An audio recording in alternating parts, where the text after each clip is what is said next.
Manx Radio's Update with Christian Jones.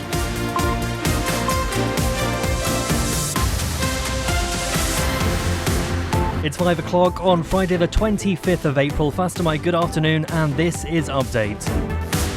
Welcome into 30 minutes of all the latest news, sport and travel compiled from the resources of Manx Radio's newsroom. Tonight, we'll continue to digest the results of the local authority elections after multiple political veterans made a comeback. The Chief Minister is facing calls to withdraw remarks after a Standards Committee investigation found he made unacceptable comments in Tynwald. And the Isle of Man men's national football team returns to action ahead of this summer's Islands Games. As always, do get in touch if you want to comment on anything you hear. Text WhatsApp to 166 177 or email studio@manxradio.com. First of all, though, the headlines with Simon Richardson. Fastamai. The Chief Minister will be asked to withdraw comments made about the former Health Minister in Tynwald last year. An investigation by the Tynwald Standards and Members' Interests Committee found Alfred Cannon's comments following Laurie Hooper's resignation were unacceptable. We need to work together to educate children about the dangers of going into derelict buildings. That's the message from Police and Fire Service after they've seen an increase in the number of incidents they've had to respond to. They're now joining forces after a number of fires have been started in some of the abandoned houses. And anyone looking to take part in this weekend's Tower of Refuge walk will now have to enter the beach from Broadway, as the steps on Loch Promenade have been deemed unsafe for public use. The walk will now commence from the Broadway slip at 5:45. A man who murdered his estranged wife when he refused to accept their relationship was over has been jailed for life. Paul Butler stabbed Claire Chick to death in Plymouth in January. The day before she was killed, she'd contacted police. 3 men have been jailed for a total of 99 years for plotting to kill a man who had a role in a robbery at Securitas in Kent in 2006. Paul Allen was shot twice in his kitchen in July 2019. The attack left him paralysed. And Marks & Spencer's has halted all orders through its website and apps over the continued fallout of a cyber attack. Those are the headlines. I'll be back with more news at 6. Thanks, Simon. Now let's take a quick look at the weather, brought to you by Manx Glass and Glazing. Cloudy with a few outbreaks of rain this evening, becoming more widespread later this evening and overnight as hill fog develops. Light to moderate south or southeast wind and a minimum temperature of 9 degrees Celsius. Tomorrow, overcast with further outbreaks of rain or drizzle, as well as widespread fog over higher ground and coastal mist. Some brightness may start to break through the cloud late in the day and evening. Light to moderate southerly wind and a maximum temperature of 12 degrees Celsius. Manx Glass and Glazing can supply and install single, double and triple glazing. Call 674 573 or visit the showroom on the Snugborough Trading Estate. If you run a small business or just need more room in the back, Philshore Vehicles has the perfect van or light commercial for all your needs and can sort out any finance. Based in the Tremode Estate, view philshorevehicles.im or call 49 51 49. A great night's sleep got even better with Zed's Bedding Store. From quality Beldorm bed linen and mattress protectors, fleece and woven throws to luxury duvets from the fine bedding company Zed's Bedding Ramsey, next to Isle of Man Bank. SMS Trading have moved to 3 St Paul's Square, Ramsey. For flat pack to fully built, new or second-hand furniture, SMS Trading offer all-island delivery and man-in-a-van service. Call 315151 or find SMS Trading on Facebook. At Begode Cattery, we have been caring for animals for over 50 years. As a cattery, we care for customers' cats and treat them as our own. Contact Begode Cattery on 676 947 or find Begode Cattery on Facebook. You're listening to the Isle of Man's quintessential daily news and current affairs roundup. Update on Manx Radio. 5 minutes past 5, and it was a big night for local democracy on the Isle of Man, with elections taking place across 5 local authorities. Voters in Douglas South, Peel, Castletown, Patrick and Ramsey North went to the polls to choose new councillors and commissioners. In other areas, candidates were elected unopposed, meaning no public vote was needed. Now, our local democracy reporter Emma Draper is with us now. Fastamai, Emma, just talk us through the biggest headline of last night's results. So in both Douglas South and Castletown, we had 2 former government ministers choosing to return to politics after a long break away. David Cretney and Tony Brown topped their respective polls with 1,096 votes and 738 votes. Both men represented their constituencies in the House of Keys for several decades and held various senior positions in their political careers. Mr Brown was elected following his very vocal support for keeping Market Square open to vehicle parking. I thought in the end that one of the things I can offer to the town is the experience I've gained with being in government, which I hope will help Castletown commissioners to move forward. Whilst Mr Cretney's manifesto said he has a proven track record of supporting residents and getting things done. 40 years ago tomorrow, I was first elected to the House of Keys. The people of South Douglas have now returned me top of the poll 8 times. I'm very grateful and will always be there for them. And Emma, were there any shock defeats during the night? Yes, so in Castletown, neither of the two candidates standing for re-election got back in and an entirely new board was chosen. Outgoing Chair Beth Cannon's departure has been linked to her support for the pedestrianisation of Market Square. And the other unsuccessful candidate in Castletown was veteran politician Colin Lather, who was also standing for re-election and supported the closure of the square to vehicles. But other people standing for re-election managed to hold on to their seats. They did. In Ramsey North, June McGuinness topped the poll with 477 votes, and Wolf Young also kept his seat with 298 votes. Whilst former Department of Infrastructure Minister Ray Harmer also retained his position and gained the most amount of votes in Peel with 792. Christine Mockton and Frank Crompton were also re-elected as well. And in its neighbouring authority, the chair of Patrick Commissioners Gordon Clegg held on to his seat and topped the poll with 250 votes, and Leo Cousins was also re-elected. And in the capital, Councillor Stephen Crellin kept his seat, but followed behind David Cretney with 590 votes. And what were the other turnouts like for each count? As with the majority of local authority elections, none of them got to 50%. Castletown did have the highest, with 39.3% of the population going out to vote, and had 958 ballots cast. Meanwhile, in Peel, there were a total of 1,268 votes, which was a turnout of around 28%. And it was a similar turnout percentage in Patrick too, as 28.7% of the population went to vote, and that represented 339 people. In Douglas South, 1,230 people went to the polls, which is a quarter of residents in the constituency. And in Ramsey, which had the lowest turnout of all, with just 20.6% of residents choosing to vote, and a total of 746 votes were cast. Thanks, Emma. Of course, that is quite statistics heavy, so if you missed any of that, there is a lot more information on that at manxradio.com. You're listening to the Isle of Man's quintessential daily news and current affairs roundup. Update on Manx Radio. Now, the Health Minister has been reflecting on what turned out to be a mammoth debate, more than 10 hours long. The longest debate by a significant margin during this entire administration. The topic, well, I'll give you one guess. Yep, it was to do with Manxcare's mandate and operating plan. That document received some of the strongest criticism we've heard in the chamber. Ramsey MHK Laurie Hooper tabled the motion, which effectively sought to throw it out entirely, demanding the Department of Health and Social Care to return to the drawing board and start over. His motion was defeated after Minister Claire Christian tabled amendments which effectively removed everything he sought to challenge. I did sit down with her earlier today and she admitted it was a useful discussion to have nonetheless. What we've got to do is we have to listen to our patients. You're absolutely correct, and listen to those circumstances. And I would encourage them to come forward and talk to me about that. I am working obviously with Manx Care about reducing the NHS waiting times and looking at that and setting and adhering to the standards, and that's what we'll be focusing on over this next year, and looking at those the matrix of what they have to adhere to, and monitoring that so that these circumstances become less often. And you just said you're speaking with Manx Care about reducing waiting times. The last time that was done, there was a £20 million synaptic bill. Could we be expecting another private provider to come in to sort those waiting times out again? We're not looking at that at the moment, no. We're obviously looking at efficiencies within Manx Care to reduce those waiting times. If people are suffering and appointments are being cancelled or delayed for significant periods of time, what do you expect them to do in the interim between now and Manx Care actually actioning those reductions in the waiting list? Do you expect them to just wait around, or is it reasonable to expect them to take matters into their own hands and go private? It's definitely, obviously, the standards of waiting times.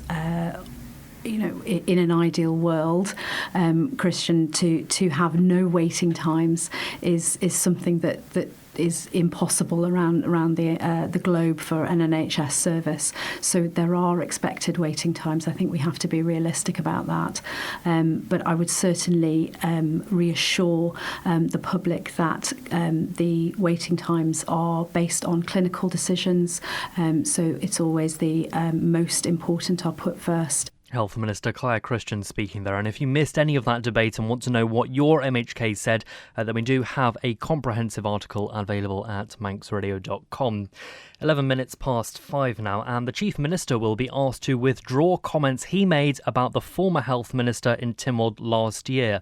An investigation by the Tynwald Standards and Members' Interests Committee found Alfred Cannon's comments following Laurie Hooper's resignation were unacceptable, as Sean Cowper reports. In October's sitting of Tynwald, Laurie Hooper resigned from his role as Health Minister, citing concerns over the Council of Ministers' approach to healthcare provision on the island. Later in the sitting, Mr Cannon accused the Ramsey MHK of gaslighting the council and making double-edged tweets. He also described Mr Hooper's comments about the privatisation in the health service as a fabrication, a falsehood and a slur on Comin. Following Mr Cannon's comments, Mr Hooper wrote to the Standards Committee to say he was extremely concerned about the behaviour on display and labelled the Chief Minister's comments an entirely unwarranted assault on my character. Having investigated Mr Cannon's comments, the committee found the manner in which he responded to Mr Hooper's resignation statement was unacceptable. It adds that it's not acceptable parliamentary practice for one member to characterise what another has said as a fabrication, falsehood or gaslighting. The committee recommends Mr Cannon withdraws his remarks and is also calling for training for all members in the principles of parliamentary language and debate. The committee's findings will be discussed at May's sitting of Tynwald. Manx Radio has invited Mr Cannon to respond. Sean Cowper with that report there. Let's move away from politics for a moment, because police say they're seeing a rise in the number of abandoned houses being broken into by children across the island. In some cases, the fire service says they've also been involved when fires have been started in the disused buildings. They're now joining forces to remind children and parents of the dangers. PC Louise Kenyuk and fire prevention lead David Dallimore have been telling Amy Griffiths more. It's a continuing thing, so we do get it every so often, but we've had another spate again, shall we say. And what I'm finding out through my work in the schools is that there are young people going into what we call abandoned or disused buildings, but it's incredibly dangerous. So we wanted to try and educate and share some information with parents or those people that are doing it to try and get it to stop, because we're quite concerned. And what are some of those dangers? They're really simple, or actually sometimes they can be hidden and we don't actually know what's in a building. So some of these buildings are really, really old and they're protected, or they've just not been upkept for some time. So what we might see as a risk might be hidden to others. And it's not actually knowing. If you don't know the house, you don't know the dangers inherent within. But I also get the unknown as part of the thrill. And what we have to do is to get rid of that thrill of the excitement of doing things that we shouldn't. We understand that young people want that thrill. They want to cross those boundaries, but with them come consequences. And that's what we really need to get across today. And David, some of these incidents that the police have been seeing have also been involving fire as well, and some of the kids setting fire to things. So just what kind of consequences can that have? That's a big concern for us, obviously, and the consequence of fire can be death, and it's not just the consequence of potentially having a fire and someone dying in that fire. It's what can happen to that young person. How would they feel if that happened? They'll have to live with that for the rest of their lives, and the consequences it has, sort of the trouble they'll get in with the police afterwards. So, we want to get that message out that this isn't smart. There are consequences if you do this. And, we want to try and make it stop, really. And there are a lot of criminal consequences, potentially. There's trespassing, there's damage of property, there's all kinds of things that you could potentially be punished for. Completely. And that's what we have to make people aware. It's a real consequence. It could actually change your life. either in with regards to getting criminal records or injury, or even worse, the death of someone, and we do not want that. Manx Radio Travel, driven by Quayside Tyres and Service Centre. A couple of things to be aware of on the roads. In Ramsey, there are temporary lights at the Bowring Roads, that's Joby Road Junction, 24 hours a day for gas main work. In Onchan, temporary lights on the King Edward Road near the Majestic Drive turn for work on the pavements. In Douglas, temporary lights on Summerhill near the bottom of the hill, and that's for gas work. Over in Santon, temporary lights on the new Castletown Road, just south of Mount Murray for resurfacing. And for the Manx Classic Hill Climbs event, that's a bit of a tongue twister, the mountain roads will be closed tomorrow from Burrell Park in Ramsey to a point just north of the Victory Cafe entrance at the bungalow. That'll be in place from 9 in the morning through till 6 o'clock. Over at the Steam Packet, nothing to be aware of there, and similarly at the airport, all looking to time there. But if there is anything we've missed and you want to let us know, do send us a message. As long as it's safe to do so, text to 166 177, or you can email studio@manxradio.com. Ask how you can spread the cost interest-free at Quayside. You're listening to the Isle of Man's quintessential daily news and current affairs roundup. Update on Manx Radio. 16 minutes past 5 now, and with little over a month to go to the end of the King's Scallop fishing season, catches to date have been the highest on record. As of the 22nd of April, almost 83% of the total allowable catch had been landed. In order to enable fishing to continue until the end of April, DEFA has been forced to take an unprecedented decision to restrict boats to 4 days a week at sea. David Beard of the Manx Fish Producers Organisation says the next challenge is to increase the size of individual scallops. The catch rates have been excellent this year, and this time last year we noted that last year we had the highest catch rates we'd ever recorded, certainly for the last 8 or 9 years since we had good data. And this year those catch rates have been exceeded on all of the grounds. So pretty much every ground is showing the highest catch rates we've had in recent years, which reflects the stock situation. And when we did the surveys last year, and Bangor did their surveys as well, we found that the stocks were at the highest level for 32 years. So yeah, it's really positive at the moment. There's a lot of stock out there still. One other aspect is that normally this time of year catch rates drop off, in which case then a lot of boats do not meet the daily catch limit that they're allowed, and about 50% of fishing trips would meet the daily catch limit and 50% wouldn't. But this year we're in 60-70% are meeting their daily catch limit even now, and it's not changing at all. It's been that constant all the way through the season. People are able to stay out. They will catch all of their quota for each day, so it's a very good situation. If we went on the last few years data,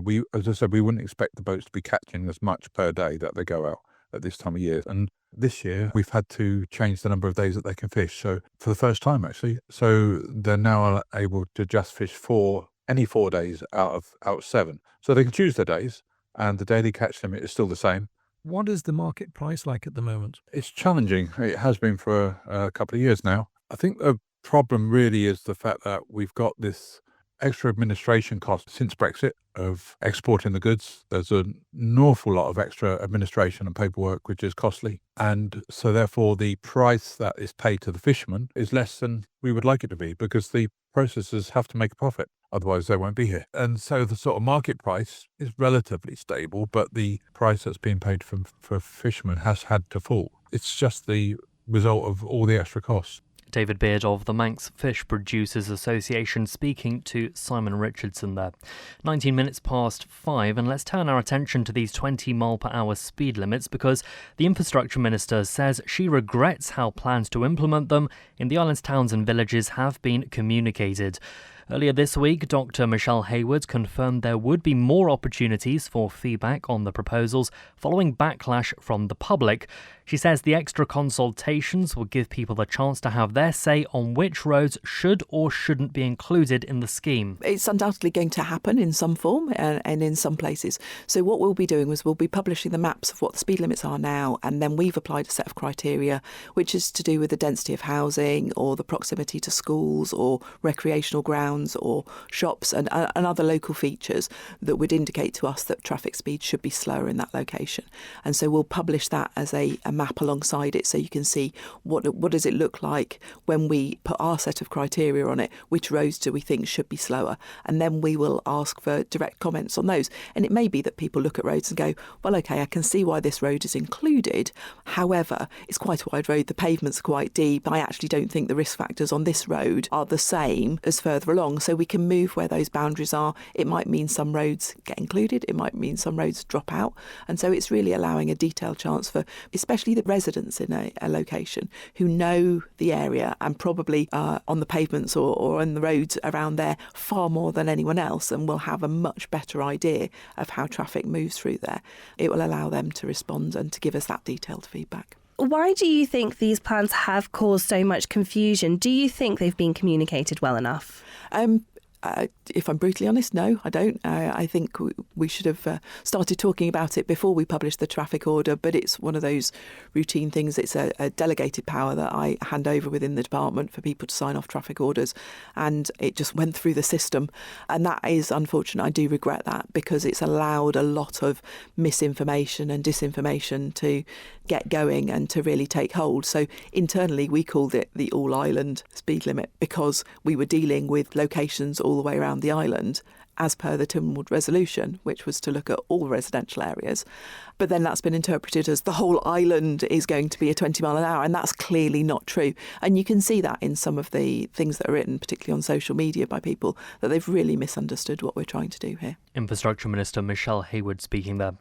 Sport now, and the Manx Rugby Executive Committee, which is the body that oversees rugby on the island, has responded to this week's shock announcement that Ramsey Rugby Club has withdrawn from this year's Manx Cup and Manx Plate competitions. Manx Radio's sports editor Rob Pritchard has the details. On Wednesday this week, ahead of the club's Manx Cup semi-final against Vagabonds the same evening, Ramsey announced it was withdrawing from the Manx Cup and Manx Plate this year, regardless of that result. In a lengthy statement, the Northern Club said its decision was primarily down to what it calls significant concerns over player safety. The club raised a number of matters in that statement, including a belief that there is a sizable disparity in playing levels and experience within the competition structure. Ramsey believes its decision, in its words, underscores the seriousness of its concerns and to protect its players from potential injury. Today, the committee itself has confirmed it accepts Ramsey's decision to withdraw from the competitions, while stating that player safety remains at the forefront of its work.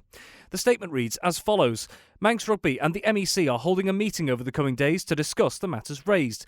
Whilst Ramsey withdrew from the competition, opportunities were presented to raise any concerns in meetings with the MEC and Cheshire RFU board members. Player safety is at the forefront of everything we do within rugby. Law changes made by the RFU, along with studies and injury prevention programmes, have rolled out in various capacities. This is to ensure that we can maintain the physicality of the game as well as ensuring our players are safe. Player safety is paramount, and we can only accept Ramsey's decision in relation to the Manx Cup. The Manx Cup has been a long-standing tradition on the Isle of Man, often creating the best opportunity for players to play against their local rivals who play within the ECC League system. The MEC is in place to seek to work with the clubs to promote the game on the island, again with player safety at the forefront. We'll have more from Rob Pritchard in just a moment, but the Isle of Man men's national football team returns to action in Merseyside this weekend as part of preparations ahead of this summer's Island Games in Orkney.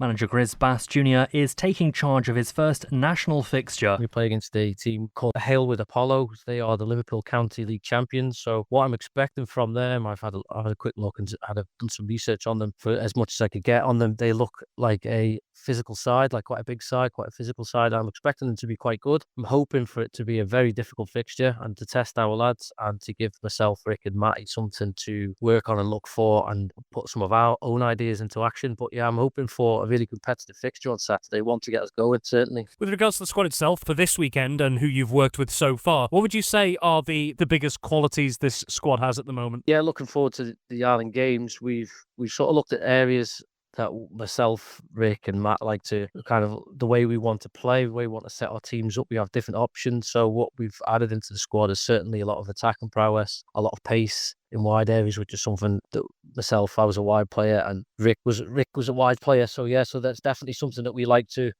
go to.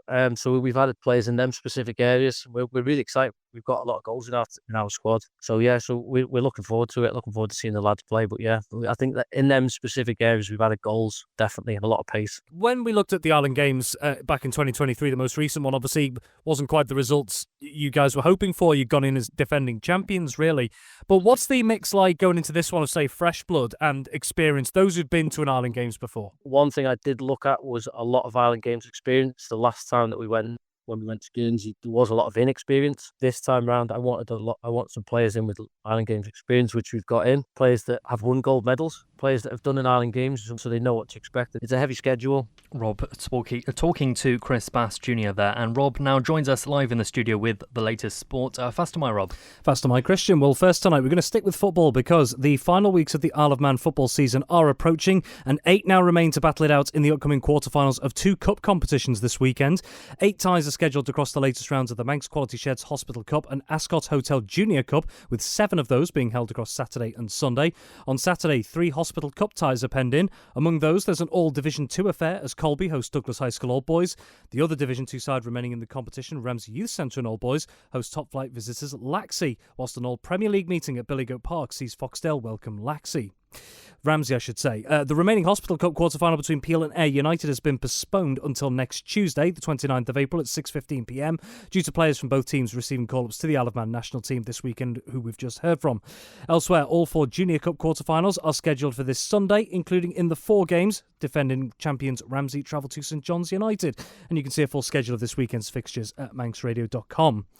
In rugby, and after the drama in the competition with Ramsey's withdrawal earlier this week, the Manx Cup continues this weekend.